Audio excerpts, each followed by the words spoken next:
Ladies and gentlemen, welcome to the factory floor. Today, I am joined by, guess who? Never seen them before, Zach Stevens and Corey Haines. They're my compatriots on this podcast and in business and in life because we're friends in real life. Today, we're talking about something super important, which is comparison pages and competitor comparison pages. We build a lot of websites at Conversion Factory, so we're constantly talking about different types of pages, what you should and shouldn't have. And so competitor comparison pages are a big talking point. And I wanted to talk about this because it feels right now in the world of AI that comparison pages are more important than ever. People ditching Google for the most part and using ChatGPT and other AI tools to compare products and all that stuff. So is that the only reason that they're, more important than ever? Why are competitor comparison pages more important than ever? Corey, Zach, whoever, what do you guys think? Mm-hmm. Well, from my perspective, what I see, particularly with the shift on AI, is that your ability to control the narrative around that when people are shopping around, because that's a very high intent point in somebody's journey to becoming a customer if they're doing hard comparisons like that. And you can measure that against other ways and other things that we buy. Like if you are in the market for a car and I search what is the difference between a Kia Carnival minivan and a Toyota Sienna, that means that I've decided on a minivan and I am looking to buy. I'm just not sure which one yet. So in the case of software, if somebody's searching that, then you want to be the one who is able to influence their decision as ethically and honestly as you can, and not let somebody else take that away from you or leave the AI to its own vices to make the opinion. So competitor comparison pages are a way for you to set up that battle in a way where you win. And we do this all the time with our clients of making the message feel and show why this choice, who it becomes the best option for, and help them make that decision more effectively. Okay, right. Yeah. That makes sense. I think it's funny that everyone's talking about it now. We're kind of freaking out, trying to scramble to please the AI gods instead of the Google gods like they were before. Because I've been beating this drum forever. You need competitor comparison pages. If you don't do it, your competitors will. Your customers are looking for this information. You could just be leaving it up to some random review site or blog posts by a disgruntled, ex-customer. You want to be in control of the narrative. Because the reality too is that, let's just say it was just in Google, not with an AI chat. There are going to be hundreds of search results for you versus a competitor. And on the first page of Google, there's going to be around 10. So you're just going to be one of them. So you have to add in your own, there's conversation happening.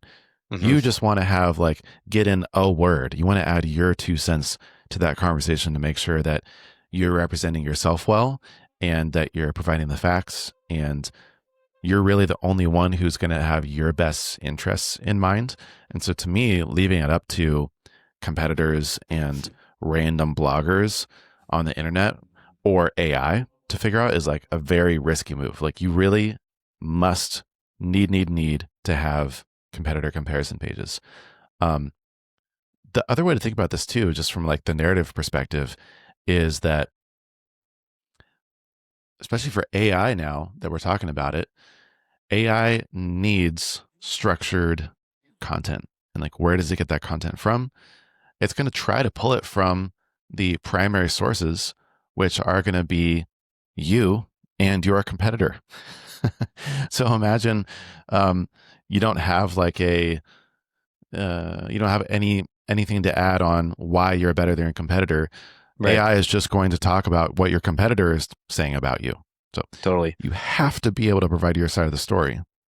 Yeah, it's and then are we going to leave it up to chance, or if there's 2 products, they're these 2 are the competitors and one has the comparison pages and one doesn't. It's obviously we're going to read what information is out there and available, and we're going to go with the one that we can see.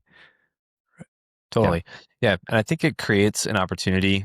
You can definitely put the bias in your favor with those competitor comparison pages. Because we've seen this with things like, I remember Framer put on their website that Webflow's CMS required a manual setup as one of the comparison points that they highlighted. And in thinking about that, you're like, but don't all of them require that? So somebody like in Webflow's shoes, if they have a comparison page comparing themselves to Framer, they could say, yeah, but they have a manual setup as well, so it's a moot point. And the AIs are smart enough to reconcile those two objectives, and it will point out and say, well, Framer says this, but then Webflow also says this, so it's it doesn't really matter, or it's clearly not a point of authority that Framer is making this claim or that Webflow is. And I think it requires further investigation. It might be having that might allow them to traverse your site more thoroughly so that they can get a better picture of all that you have to say rather than just taking the LLM's word for it. But if the LLM right off the bat says, yeah, this product's way better because their competitor doesn't have a comparison page for me to take a look at and develop an opinion on. Yeah, and I feel like there's other types of pages where you could even just, like, I'm trying to think of, like, okay, you got a feature page. Maybe you're just gathering information and you're not necessarily, as a potential user, that close to buying. In my mind, a competitor comparison page is like, well, you're about to pick one of these two, or you're really weighing the options just before a buying decision. And so that makes them like extra more important. I did want to ask, like, there's plenty of markets that are like fairly saturated and there's a lot of tools. How many is too many? Do you just pick your top 10? Do you pick your top 5? Like, what can you give people maybe like a playbook on, like, if you don't have anything, at least do this. You should at least have, your top 5 competitors, comparison pages for those. If not, like an index page that has like, snapshots of everything and all your competitors, like kind of give, I guess, a best practice maybe. I think that would be really helpful to like kind of get in any listener's mind that might be considering doing this. Mm-hmm. In my point of view, I think that the lowest hanging fruit and the absolutely bare minimum thing you should do is to not even have competitor comparison pages, but have competitor alternative pages, because there's usually always someone searching for your competitor and then alternative or alternative to whatever your competitor's brand name is. And that's really low hanging fruit because now you don't even need to do a comparison. You don't need to bash them. All you have to do is talk about yourself and why you're a good alternative to that competitor. There's a couple of different formats here. We can have alternative to a competitor. We can have alternatives to your competitor. We can have you versus your competitor. And then even competitor versus competitor pages. So there's kind of those are like the 4 big buckets, different formats that we see from these. I think that you versus competitor is also a really solid format. But they like strictly individual single alternative pages are a really, really easy starting point because that allows you to talk about your narrative and positioning in a really natural, organic way.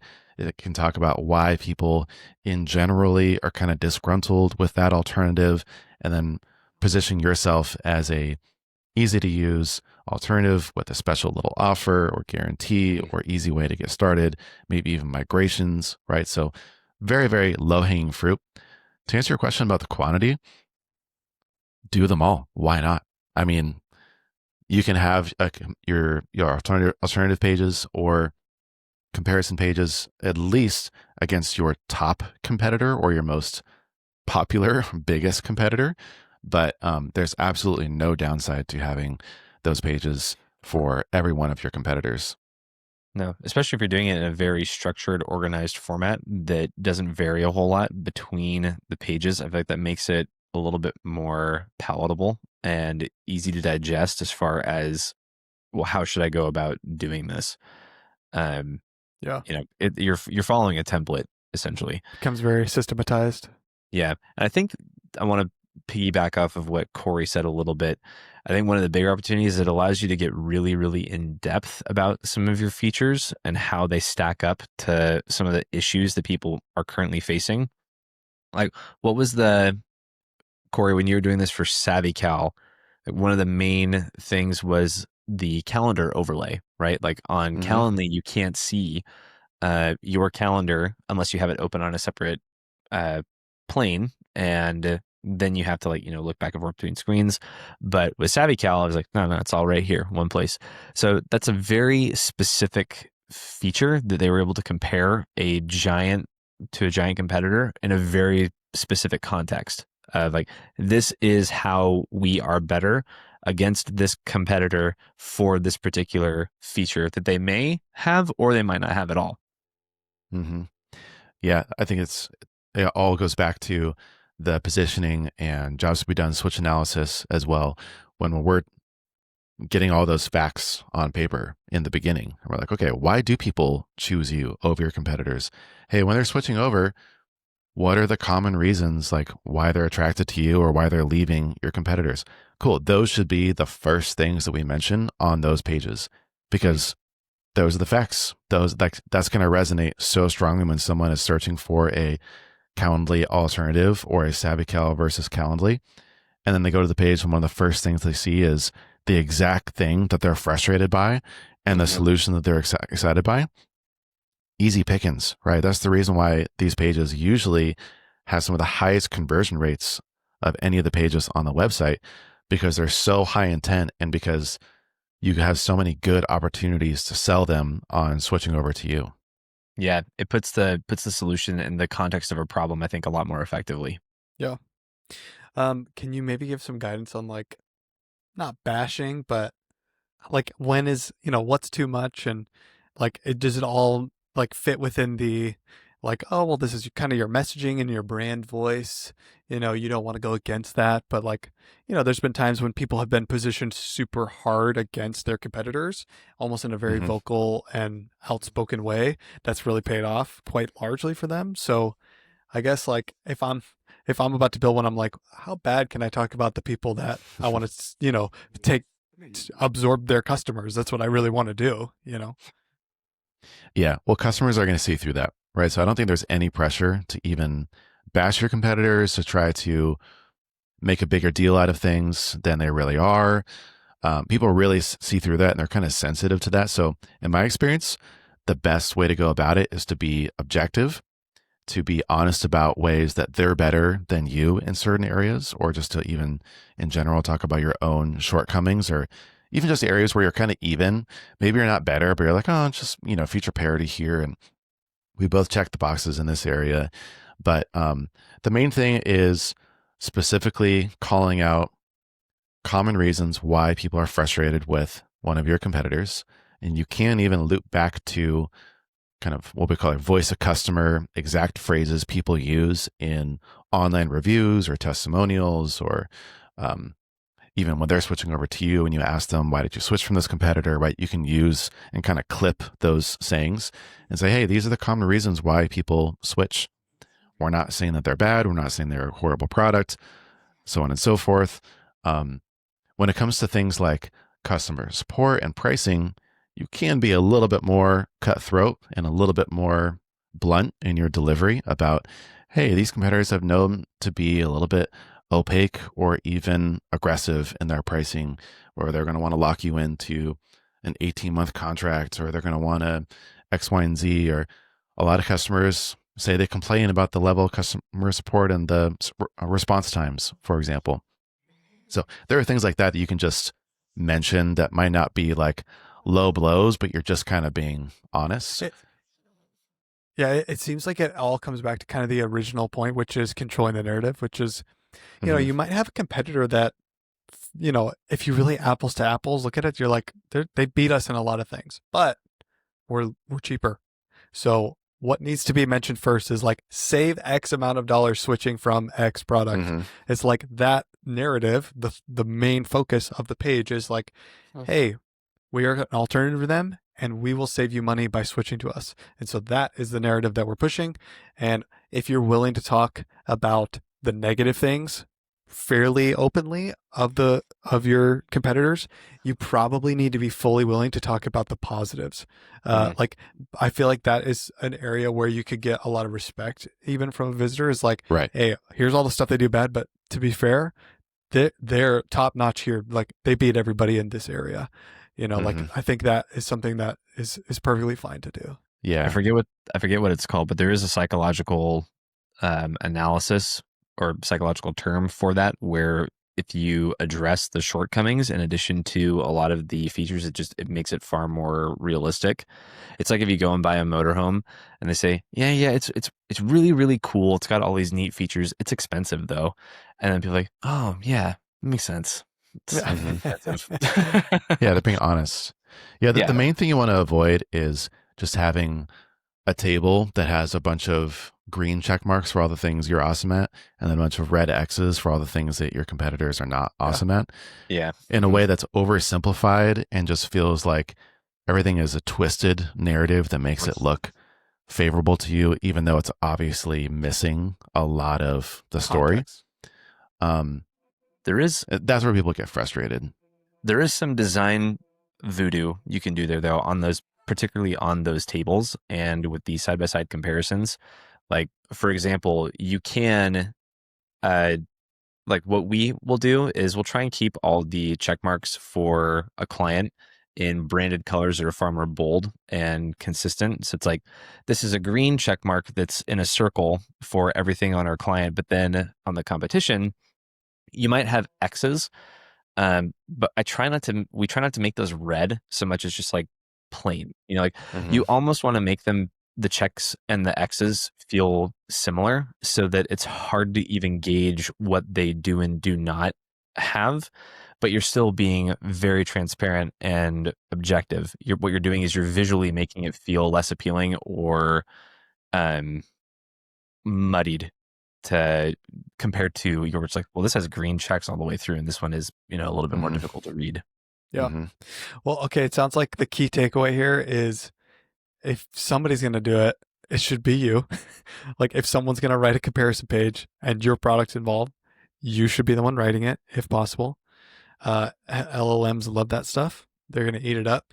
And these are high intent pages. Like, don't skip over doing these to work on something that isn't going to move the needle and bring in revenue. These are pages that can bring in revenue. Am I summarizing well? Yeah.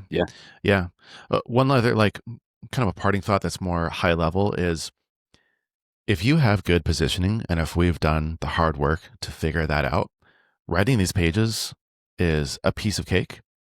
And it even really helps to not bash competitors when your positioning is so specific and you can say, hey, for these use cases, we don't really focus on this. We're not great at it.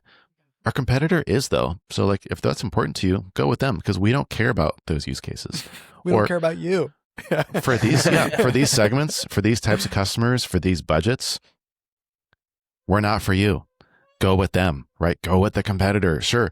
You want to spend $1 million and you care about X, Y, and Z use cases, have at it. If you care about A, B, and C and your budget is this area, go with us, right? Having good positioning really simplifies this so that you don't have to twist the narrative. You don't have to bash your competitors. You don't have to try to get super, super fancy with your word choice and your design stuff. And it can be straightforward and factual if you've done the hard work of positioning. And if you need help with positioning, go to conversionfactory.gov. No, I'm just kidding. Well, I'm not kidding, but conversionfactory.gov. Sorry. Okay. Hey, well, I appreciate your guys' thoughts. Super interesting. Write some competitor comparison pages, everybody. They're super valuable, and we will see you on the next episode of The Factory Floor. Peace out. Peace.